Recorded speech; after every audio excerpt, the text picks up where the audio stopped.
من المیت إلى الورثة الأحياء سواء كان المتروك مالا أو عقارا أو حقا من الحقوق میت کی ملکیت کا زندہ وارثوں کی طرف منتقل ہو وراثت۔ اب فوت ہونے والا جب فوت ہوا ہے تو وہ کسی مال کا مالک یا کسی زمین کا مالک ہوگا یا دیگر اشیاء کا مالک ہو، تو جو بھی میت کی ملکیت میں تھا اس کو اس کے زندہ ورثاء میں تقسیم کرنا، منتقل کرنا، یہ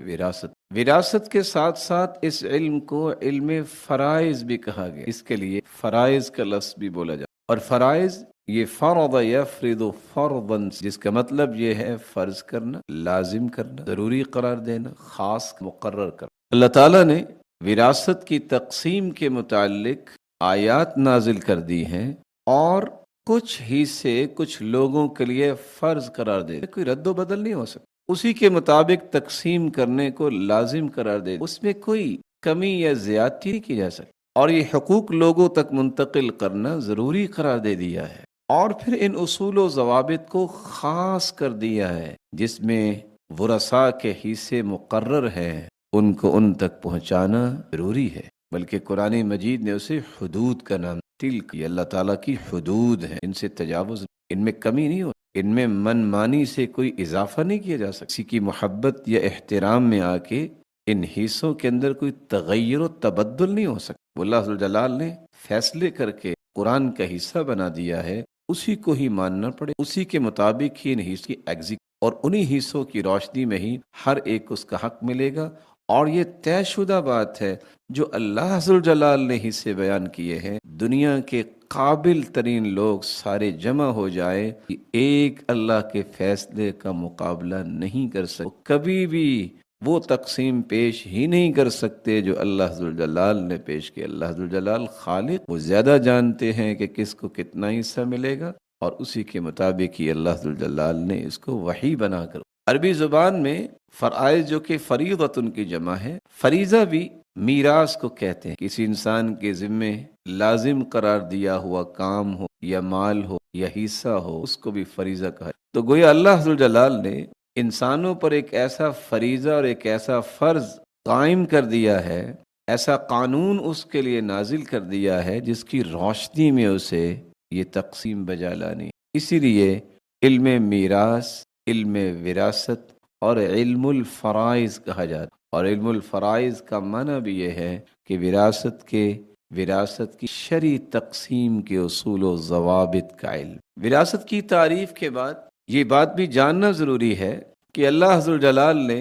اسلام کو کتنی بڑی نعمت بنا۔ اسلام سے پہلے بھی عرب کی زندگی تو تھی، یہودی تو زندہ تھے، عیسائی بھی موجود، لیکن ان کے ہاں وراثت کا قانون اور اسلام سے پہلے عربوں کو دیکھیے، زمانہ جاہلیت جو اسلام سے پہلے کا زمانہ ہے، زمانہ جاہلیت کا، جس میں جہالت نے ڈیرے جما رکھے تھے، اس جاہلیت کے دور میں عرب کے اندر مختلف قسم کی ناانصافیاں بڑے عروج پر تھی۔ ایک تو انسانی تذلیل کی ایک کیفیت تھی کہ قوت والا کسی کمزور کو اپنا غلام بنا لیتا، اور صرف غلام ہی نہ بناتا بلکہ تشدد کا نشانہ بنانے میں، شرم اور عار میں۔ دوسرا، جاہلیت کے اندر یتیموں کا مال کھانا، یتیموں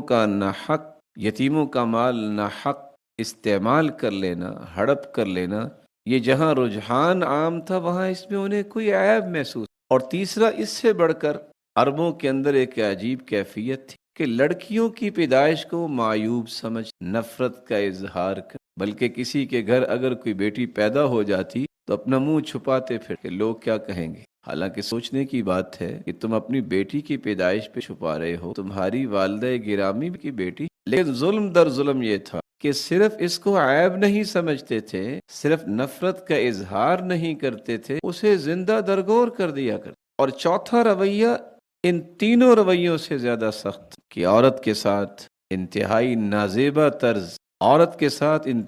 نازیبہ طرز کے اعمال و غیر اخلاقی۔ اب اس سے بڑھ کر حیوانگی کیا ہو سکتی کا باپ اگر فوت ہو تو بیٹا یہ اٹھ کے اپنی ماں کے سر پہ چادر ڈال کر اسے اپنی بیوی بنا لے، بھلا اسے بڑھ کر بھی کوئی حیوانگی؟ بیٹھے بیٹھے بیویوں کو تبدیل کر لیا کرتے، تو بیوی لے جاؤ میں، اور عورتوں کو اسی طرح جس طرح ساز و سامان بازار اور منڈیوں میں بکتا ہے، جعل المرأة سلعة اشترى وتباع في الاسواق، اس کو بھی ایک ساز و سامان سمجھ لیا اور بازاروں میں عورت بک رہی ہوتی اور خریدی جا رہی ہوتی۔ ان ذلت آمیز رویوں کے ساتھ ساتھ اس کے ساتھ جو اس سے بڑی زیادتی کی جاتی، وہ زیادتی یہ تھی کہ عورت کو وراثت، بچوں اور بوڑھوں کو وراثت سے محروم کر، اور وراثت صرف ان نوجوانوں کے لیے مختص کی جاتی جو میدان جنگ میں لڑنے کے قابل ہو، اور غلاموں، بیواؤں اور یتیموں کے لیے داد رسی کا کوئی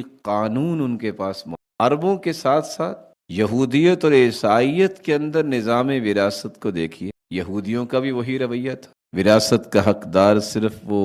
لڑکے کو ہی سمجھتے تھے، اور اس کی موجودگی میں والدین ہوں، بیٹی ہو، بیوی ہو یا دیگر رشتہ دار ہوں، سب کو محروم کیا جاتا، بلکہ جو بیوہ ہے اور بیٹیوں کی وراثت ہے، یہ تو ان کے ہاں تصور ہی نہیں تھا کہ ان کو دیا جائے، ان کو جہاں محروم کیا جاتا وہاں اولاد نرینہ کے رحم و کرم پہ رکھا جاتا، انہیں بوجھ سمجھا جاتا، اور سیم اسی طرح کا نظام عیسائیت کے اندر موجود۔ عیسائیت کو دیکھتے ہیں تو وہاں رومی اور یونانی قانون وراثت نافذ، جس میں شادی شدہ بیٹیوں کو وراثت سے محروم کر دیا، اور میت کے ورثاء میں سے جتنی عورتیں ہوتی تھیں ان کو کچھ وراثت نہیں ملتی۔ یہ تو اللہ ذوالجلال کا احسان عظیم ہوا کہ رسول اللہ صلی اللہ علیہ وآلہ وسلم کی بعثت، سرتاج رسل کو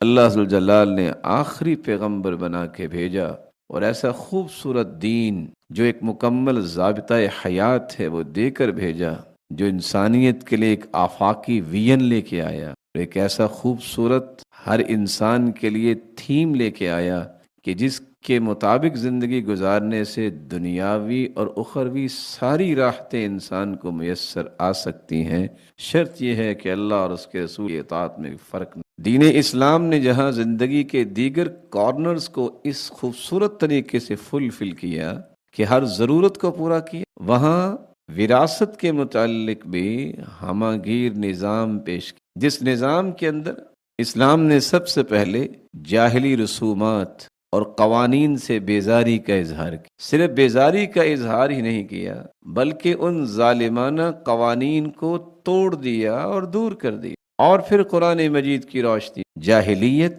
اور ابتدائی اسلام میں بھی ہجرت، مواخات اور تبنی جیسے جو اسباب وراثت ان کو ختم کیا، اور ان کی جگہ پہ وراثت کے نئے احکامات اور ایک پورا نظام جو ہے، ایک میکانزم پیش کیا جس نے مخلوق کے اندر وہ آسانیاں پیدا کی، جن آسانیوں کو دیکھتے ہیں تو آج پتہ چلتا ہے کہ دنیا کے اندر اسلام کو قبول کرنے والا کوئی بھی ہو، اس انسان کو اللہ ذوالجلال کے اس خوبصورت نظام نے حق دیا ہے اور کسی کو بھی محرومی کا شکار نہیں ہونے۔ اسلامی نظام وراثت جب نازل ہوا ہے تو اس کی روشنی میں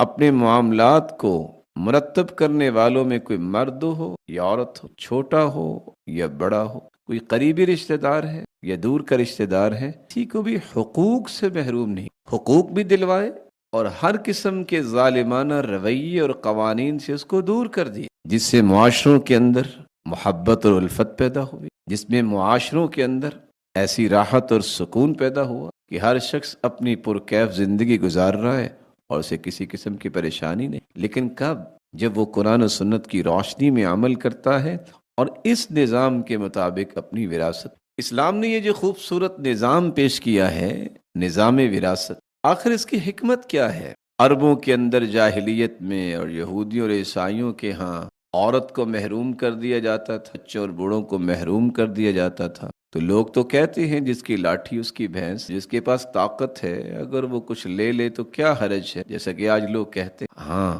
شریعت میں حرج، شریعت یہ کہتی ہے کہ مخلوق اللہ ذوالجلال کی ہے اور خالق نے ان کے لیے بندوبست کیا ہے، ایک نظام دیا ہے، اس نظام کے تحت یہ چلیں تو پھر ان کو حقوق بھی ملیں گے اور ان کی ہر پریشانی کا مداوع بھی ہو۔ تو اس لیے یہ جاننا ضروری ہے کہ اس نظام کے اندر جو حکمتیں اللہ ذوالجلال نے چھپا رکھی وہ حکمتیں کیا۔ اسلامی نظام وراثت کی بہت ساری ہم صرف چند کا ہی تذکرہ کر سکیں گے۔ ایک حکمت تو یہ ہے کہ اسلام اس بات کو تسلیم کرتا ہے کہ ہر ایک کی صلاحیت ایک جیسی، جس کی صلاحیت زیادہ ہوگی وہ صلاحیت کی بدولت زیادہ دولت کو جمع بھی کر سکتا، لیکن تقسیم زر اور تقسیم دولت کا مسئلہ جو ہے یہ بڑا مہم۔ اگر ایک ہی ہاتھ میں ساری کی ساری دولت آ جائے اور ایک ہی ہاتھ میں سارے کا سارا سرمایہ آ جائے، اس کا نتیجہ کیا نکلے؟ سوائے فساد اور ظلم اور زیادتی کے کوئی نتیجہ۔ تو اسلام نے صلاحیتوں کو تو تسلیم کیا ہے،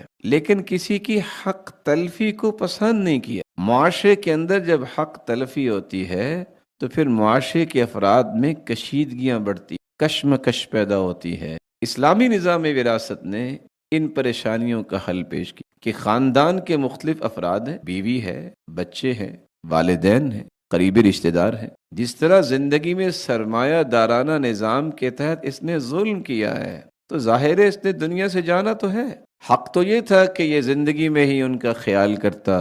ان کے حقوق اور فرائض کی ذمہ داری کو قبول کرتا۔ شریعت نے اس کی سزا و جزا بھی رکھی ہے، جو پورا کرتا ہے، جو پورا نہیں کرتا۔ لیکن شریعت نے مرنے کے بعد بھی اسے تشنا نہیں چھوڑا۔ اس لیے ایسے شخص کی وفات کے بعد مساویانہ تقسیم کا نظام یہی وراثت کا نظام ہے، جس سے دولت ایک ہاتھ میں نہیں رہتی۔ اگر بیٹا ہی وارث بنتا تو ایک ہاتھ میں رہتی، تو اسلام نے کہا نہیں، گردش دولت یہ معاشرے کے لیے خوشی کا باعث بن۔ جب مختلف ہاتھوں میں یہ وراثت چلی جائے گی اصول اور ضابطے کی روشنی میں، تو فلاح و بہبود میں بہت ایک دوسری حکمت بھی ہے کہ اسلام نے جو ملکیت کا تصور پیش کیا ہے، اس میں مال و زر ہو، جائیدادیں ہوں، یہ افراد کے پاس اللہ ذوالجلال کی طرف سے امانت ہوتی۔ اور حیرانگی ہوگی آپ کو، رسول اللہ صلی اللہ علیہ وسلم نے فرمایا کہ کوئی زمین فروخت کرتا ہے تو اسے پیسہ ضائع نہیں کرنا چاہیے، یا تو وہ مزید زمین ہی خرید لے یا اس کو اچھے طریقے سے یوٹیلائز کرے۔ لیکن ایسا انسان جس کے پاس بہت زیادہ جائیدادیں ہیں، بہت سارا مال و زر ہے، اس کی وفات کے بعد حق تو بنتا ہے نا کہ اس کی امانتوں کو عادلانہ طریقے سے، منصفانہ طریقے سے تقسیم کیا جائے۔ اسلامی نظام وراثت اسی بات کا اہتمام کرتا۔ اگر تقسیم کا انداز وہی ہوتا جو جاہلیت میں یا یہودیوں اور عیسائیوں کے پاس تھا، تو اس کا نتیجہ کیا نکلتا؟ زندگی میں بھی اس نے مال کا ارتکاز کیا، خزانے جمع کیے رکھے اور معاشرے کو کوئی فائدہ نہیں دیا۔ اب وہ دنیا سے چلا بھی گیا تو مالی ارتکاز اسی طرح باقی رہے گا۔ تو شریعت یہ کہتی ہے یہ ظالمانہ ارتکاز کا خاتمہ ہونا چاہیے۔ یہ جمع شدہ دولت جو ہے یہ قریبی رشتہ داروں میں اصول اور ضابطے کی روشنی ہونا چاہیے۔ اس تقسیم کا نتیجہ کیا نکلے گا کہ وہ جو مال ایک ہی جگہ جمع تھا، جس سے کوئی فائدہ نہیں ہو رہا تھا، مختلف ہاتھوں میں جائے گا اور مختلف لوگ فراوانی کا شکار ہوں اور مختلف لوگ فراوانی کو محسوس کریں گے اور معیشت بہتر ہوگی، اور ارتکاز زر کی وجہ سے جو معاشرے میں برے اثرات پھیل جاتے ہیں اس کی روک۔ وراثت کی ایک تیسری حکمت بھی ہے۔ اسلام یہ کہتا ہے کہ انسانی زندگی، اس میں عیش و عشرت اور فضول خرچی یہ ایک برا عمل ہے۔ اس بات کو تو اسلام پسند کرتا ہے کہ ہر انسان کو آسانی ملنی چاہیے، لیکن بے جا فضول خرچی اور مال و زر کو ضائع کرنا اور عیش و عشرت کو ہی اپنا وین سمجھنا، یہ تو کوئی وین نہیں۔ اسی لیے کسی انسان کے ہاتھ میں اگر ساری ہی دولت اور ساری ہی وراثت لگ جائے تو نتیجہ کیا نکلے؟ بڑے بڑے جو مالدار ہیں آج، جن کو دین اسلام کی سمجھ نہیں ہے، اس مال سے کسی کو کبھی فائدہ ہوا؟ اور بعض ایسے بھی دیکھے گئے کہ اس قدر بخیل ہوتے ہیں کہ نہ اپنی اولادوں پہ خرچ کرتے ہیں، نہ اپنے اوپر خرچ کرتے ہیں، بس جمع جوڑ کر کے رکھے ہوئے ہیں، اور آخر سانسیں رک جاتی ہیں اور وہ مال اسی طرح پڑا رہ جاتا، نہ زندگی میں کسی کے فائدے میں ہوا۔ اور اگر یہی مرنے کے بعد بھی کسی ایک بچے کے ہاتھ پہ لگ جائے تو وہ سوائے فضول خرچی کرنے، سوائے ظلم و ستم کا بازار گرم کرنے، سوائے غفلت اور کاہلی اور سستی کے کوئی اور کام کر سکتے۔ یہی وجہ ہے کہ نکارا پن ان خاندانوں میں عام ہوتا ہے جہاں بہت سارا مال و زر ہوتا ہے۔ وہ کہتے ہیں پڑھ لکھ کے بھی تو کمانا ہی ہے نا، کیونکہ ان کے تصورات بیمار ہیں۔ پڑھنا لکھنا کمائی کے لیے نہیں ہوتا، پڑھنے لکھنے سے انسان کی افق فکری ہوتی ہے، بلند افکار ہوتے ہیں، وہ اللہ کی عبادت خوبصورت سے طریقے سے کرتا ہے، اللہ کا تقرب حاصل کرتا ہے، معاشرے کے لیے نفع مند بنتا ہے، انسانیت کے لیے مشعل راہ بنتا ہے۔ اگر کسی کا تصور یہ ہے کہ کمائی کے لیے ہم نے پڑھنا ہے تو اس کا تو تصور ہی غلط ہے۔ تو اسلامی نظام وراثت نے اس عقدے کو بھی کھولا ہے کہ اگر ایک ہی ہاتھ میں وراثت چلی جاتی تو معاشرے کا امن و سکون بھی درم برم ہو جاتا، اور یہ عیش و عشرت کے بازار گرم ہونے کی وجہ سے بہت سارے لوگ محروم ہو جاتے۔ اس لیے ایسے شخص کی وفات کے بعد دولت کو ایک ہاتھ سے نکال کر مختلف ہاتھوں میں شریعت نے دے دیا، اصول اور ضابطے کی روشنی میں، جس سے معاشرے کے اندر جو عیش و عشرت اختیار کرنے والے افراد ہیں ان کے ظلم و ستم کی کہانیوں کو اللہ ذوالجلال نے اس خوبصورت نظام کے ذریعے روک دی، اور جو قبیح اثرات اور نتائج سامنے آنے تھے اس سے بھی معاشرے کو محفوظ۔ وراثت کی ایک چوتھی حکمت بھی ہے۔ اللہ تعالیٰ کا یہ خوبصورت نظام جو اسلامی نظام ہے، زندگی میں بھی اللہ ذوالجلال نے انسانوں کے حقوق کا تعین کیا، اور موت کے بعد بھی ورثاء کے حقوق کو متعین کر۔ حقوق کو متعین کرنے کا فائدہ کیا؟ ورثاء کی معاشی حالت بہتر، ورثاء کے اندر جو محرومی کا ایک تصور تھا وہ ختم ہوتا۔ اگر حقوق متعین نہ ہوتے تو جو مالک ہے جائیدادوں مال و زر کا، وہ تین طرح کے غلط تصورات لیے بیٹھا ہے، اور وہ تصرفات بھی اسی مال و زر اس کے پاس ہے، ناجائز استعمال زندگی میں بھی کرتے ہوئے سب کچھ اڑا دے، ضائع کر دے، یا اپنی آزادانہ وصیت کے تحت وہ جسے چاہے محروم کر دیتا، وہ جسے چاہے محروم کر دیتا اور جس کو چاہے نواز دیتا۔ تو بہت سارے ایسے لوگ محروم ہو جاتے جن کا خیال کرنا ضروری، اور اپنے ہی تعلق اور وفاداری اور کسی یاری کو سامنے رکھتے ہوئے پورا مال لوٹا دیتے، یہ بھی ایک ظلم کی قسم۔ اور پھر مرنے کے بعد بھی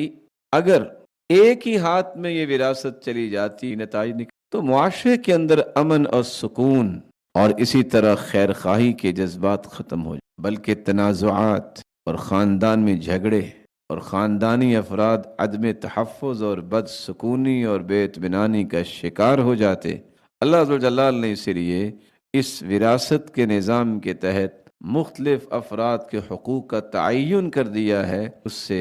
تجاوز نہیں کیا جائے گا، ان حقوق کو پورا کیا جائے گا۔ یہ عادلانہ تقسیم کے تحت ہی ممکن ہو سکتا ہے کہ سب کو حقوق ملے، جس سے بدامنی بھی ختم ہوگی، جس سے کوئی بھی عدم تحفظ کا شکار نہیں ہو، بلکہ جب ہر ایک کو اس کے حقوق مل رہے ہوں گے تو سکون سے زندگی بسر۔ وراثت کی ایک پانچویں حکمت بھی ہے کہ وہ معاشرے جن میں ناانصافی ہوتی ہے، حقیقت میں وہ افراد پر مشتمل معاشرے نہیں ہوتے، بلکہ وہ جانوروں کا ایک ریوڑ ہوتا ہے کہ جس کے ہاتھ میں قوت ہوتی ہے، وہ جس طرح چاہے ان لوگوں کو جانور سمجھ کے ہانک۔ اسلامی نظام وراثت نے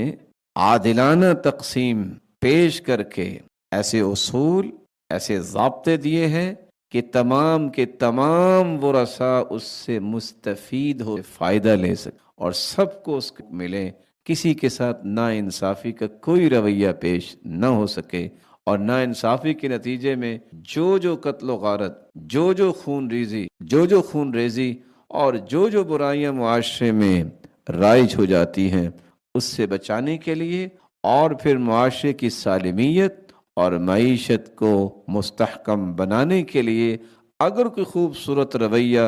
اس وقت دنیا میں موجود ہے تو اسلام کے اس نظام وراثت میں موجود ہے کہ مرنے کے بعد بھی تمام لوگوں کو حقوق مل رہے ہیں، اور قسم کی ناانصافی اگر ایک ہاتھ میں یہ ہوتا، اس طرح جاہلیت میں تھا یا یہودی اور عیسائیوں کے نزدیک جو وراثت کا نظام تھا، تو آپ سوچ سکتے ہیں کہ اس کے نتیجے میں معاشرے کے اندر اسلامی نظام وراثت کی ایک چھٹی حکمت بھی، یہ اللہ نے احکامات ایسے نہیں اتار دی، یہ فرائض اور حقوق کا تعین ایسے نہیں کر دی۔ اسلام جہاں ورثاء کو ان کے حقوق دلاتا ہے، وہاں وہ رشتہ دار جو وارث تو نہیں بنتے لیکن رشتہ دار تو ہیں، قرابت داری تو ان کے ساتھ ہے، یتیم لوگ، محتاج، نادار لوگ، ایسے لوگوں کو بھی اس نظام کے ذریعے محرومی سے محفوظ، بلکہ ان کی غربت، ان کے افلاس کے خاتمے کا بندوبست کی، ان کی خوشحالی اور معیشت کی بہتری کے لیے یہ اصول نازل، اور قرآن میں اللہ ذوالجلال نے ایک تاکیدی حکم وَإِذَا حَضَرَ الْقِسْمَةَ أُولُو الْقُرْبَى وَالْيَتَامَى وَالْمَسَاكِينَ فَارْزُقُوهُمْ وقولوا لهم قولا معروفا وإذا حضر القسم، جب تقسیم کا وقت آئے، وراثت تقسیم ہونے لگے تو کیا کریں؟ اس تقسیم کے موقع پہ وارث تو آئیں گے، اولو القربہ، جب قرابت دار آ جائیں، رشتہ دار آ جائیں، یتیم وہاں موجود ہوں، مساکین ہوں، اگرچہ وراثت میں ان کا حصہ، لیکن کیا ان رشتہ داروں کو اور یتیموں اور مسکینوں کو وہاں دھتکارا جائے؟ نہیں، قرآن نے یہ سبق دیا، فارزقوہم منہ، انہیں بھی کچھ، وقولوا لہم قولا معروفا، انہیں جھڑکنا نہیں، انہیں ڈانٹنا پلاؤ، بلکہ اچھی، یہ آپ کے لیے بہتری کا ایک سودا اللہ ذوالجلال نے۔ اسی بات کی وضاحت کرتے ہوئے سیدنا عبداللہ ابن عباس رضی اللہ تعالی عنہ فرماتے ہیں، امر اللہ المؤمنین عند قسمت مواریث ان یصلوا ارحام، اس آیت میں اللہ ذوالجلال نے مومنوں کو اس بات کا حکم دے دیا ہے کہ جب وراثت کی تقسیم کرو تو صلہ رحمی نہ چھوڑو، وہ وارث بنتے ہیں وہ تو وراثت لیں گے، جو وارث نہیں بن رہے ان کے ساتھ بھی صلہ رحمی کرنا اس موقع وَيَتَامَاهُمْ وَمَسَاكِينَهُمْ مِنَ الْوَصِيَّةِ، ایسے موقع پہ یتیموں اور مسکینوں کے لیے جو وصیت کی جا سکتی ہے وہ وصیت کرنی چاہیے، ایسے لوگوں کو وصیت میں شامل کرنا چاہیے تاکہ ان کے لیے بھی خیر اور بھلائی کا پہلو پیش کیا جا سکے۔ فَإِن لَمْ تَكُنْ وَصِيَّةٌ وَصَلَ لَهُمْ، اگر فوت ہونے والے نے وصیت میں ایسے نہیں کیا تو اب موقع ہے، وراثت میں کچھ ان کو حصہ، وارث تو نہیں ہے، لیکن اگر ایک شخص وراثت لے رہا ہے اور بہت زیادہ مال ہے، اگر کچھ حصہ کسی یتیم اور مسکین کو دے دے گا تو کیا اس عمل سے اللہ سے برکت نہیں؟ اسلام دین فطرت ہے، اسلامی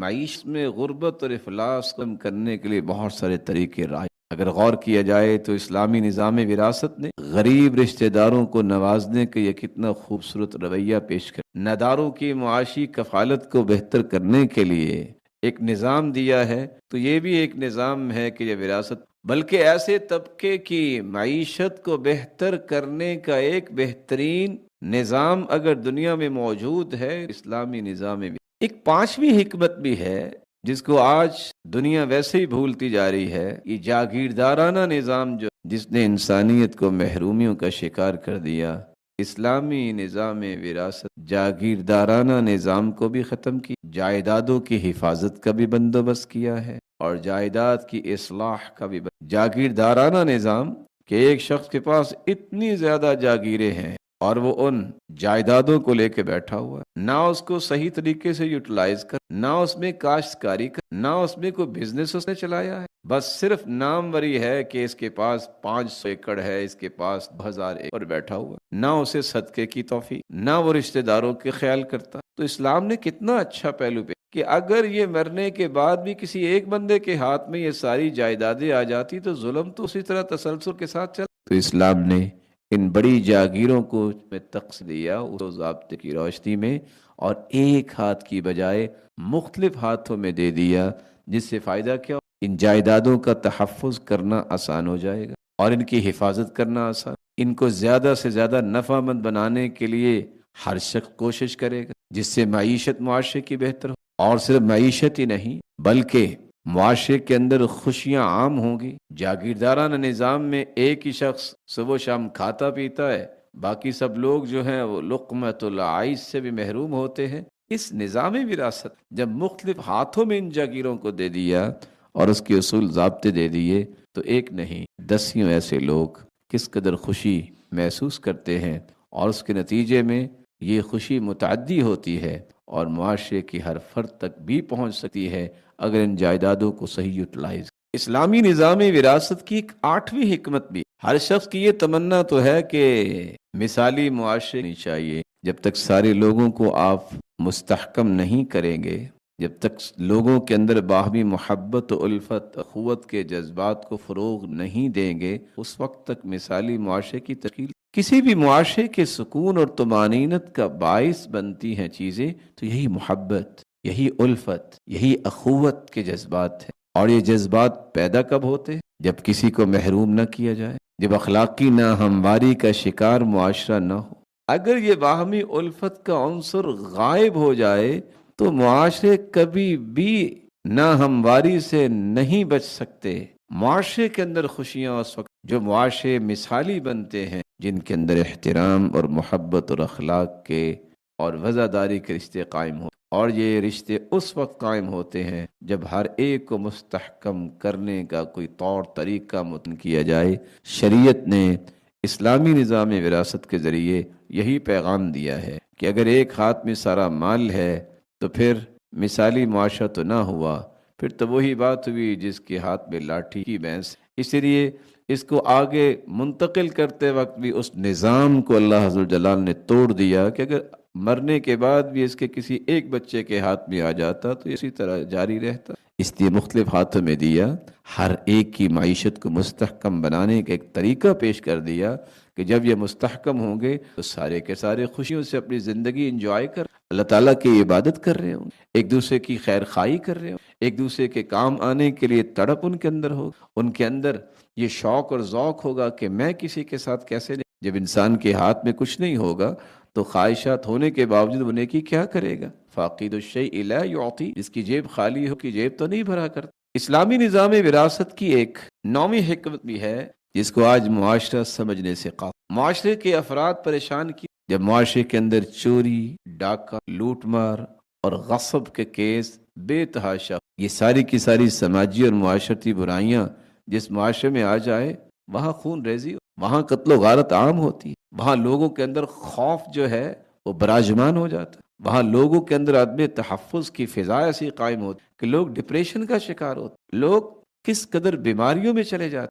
اور کس قدر مصیبت میں اپنی زندگی کو سمجھ، کوئی ہجرت کے لیے سوچ رہا ہوتا ہے، کوئی خودکشی کر رہا، کوئی انتقام کی آگ میں بھڑکتا ہوا وہ کسی ایسے شخص پہ حملہ آور ہو جاتا ہے جو بیچارہ اس ظلم میں شریک نہیں ہے، نتیجتاً معاشرہ بدامنی کا شکار ہو۔ اسلامی نظام وراثت نے اس معاشی ناہمواری کو توڑنے کے لیے نظام کیا دیا ہے کہ اگر مرنے کے بعد بھی ایک بندے کے ہاتھ میں یہ مال رہا، یہ جائیدادیں رہیں، تو پھر جو بھوکے لوگ ہوں گے، جن کو صبح و شام کے کھانے کا بھی بندوبست ان کے لیے نہیں ہوتا، چوری تو وہ ڈاکے تو ڈالیں گے، وہ غصب تو کریں گے، بلکہ حسد اور بغض اور عداوت، عصبیت اور تعصب کی آگ میں بھڑکتے ہوئے بسا اوقات ان جائیدادوں کے مالکوں کے دشمن بھی بنیں گے اور ان کو قتل کرنے کے در پہ اسلام نے ایک نظام دیا ہے کہ وفات کے بعد یہ مختلف ہاتھوں میں جائے اور لوگوں کی حیثیتیں بہتر ہوں اور ناہمواری جو ہے معاشی ختم ہو جائے اور یہ سماجی برائیاں ان کا قلع کم، لوگ چوری کا نہ سوچیں کہ ان کے پاس، لوگ لوٹ مار نہ مچائیں ان کے پاس موجود نہ رہے، لوگ غصب کرنے کی سوچ پیدا نہ کریں کہ ان کے پاس وہ اشیاء موجود ہیں جس سے وہ اچھے طریقے سے۔ اسلامی نظام وراثت کی ایک 10ویں حکمت بھی ہے۔ حقوق و فرائض کی بات کرتے کرتے لوگ گھنٹوں گفتگو کرتے ہیں۔ صاحب جائیداد اور صاحب مال و زر، اس کو اسلام نے پابند کیا ہے کہ اپنے ہاتھوں سے صدقہ کرے اور وقت پہ دل کی خوشی سے زکوٰۃ دے، وہ زندگی میں بھی اپنے رشتہ داروں کا خصوصاً خیال کر، اگر عام لوگوں کو صدقہ دے گا تو صدقے کا اجر، اگر رشتہ دار جو نادار ہیں، یتیم مسکین ہیں، ان پہ صدقہ کرے گا تو 2 اجر، ایک صدقے کا اجر اور ایک صلہ رحمی۔ لیکن اگر وہ زندگی میں نہیں کرتا اور مرنے کے بعد بھی کسی ایک بندے کے ہاتھ میں چلا جاتا ہے یا کسی اصول ضابطے کے مطابق تقسیم نہیں ہوتی تو نتیجتاً یہ حقوق اور فرائض تو بعد میں بھی پیدا نہیں ہوں، یہ حقوق و فرائض تو بعد میں بھی پورے۔ اسلام نے نظام وراثت ایسا دیا ہے کہ مرنے کے بعد بھی اس کے مال و زر سے رشتہ دار فائدہ لے سکتے ہیں اور اپنے اپنے حقوق اور فرائض کو پورا کرنے کے لیے ان کے پاس ایک دروازہ کھلا ہوگا، ان کے پاس کوئی چیز آئے گی، وہ کم از کم آگے اپنے حقوق اور فرائض کو پورا کرنے کے لیے کوئی کسی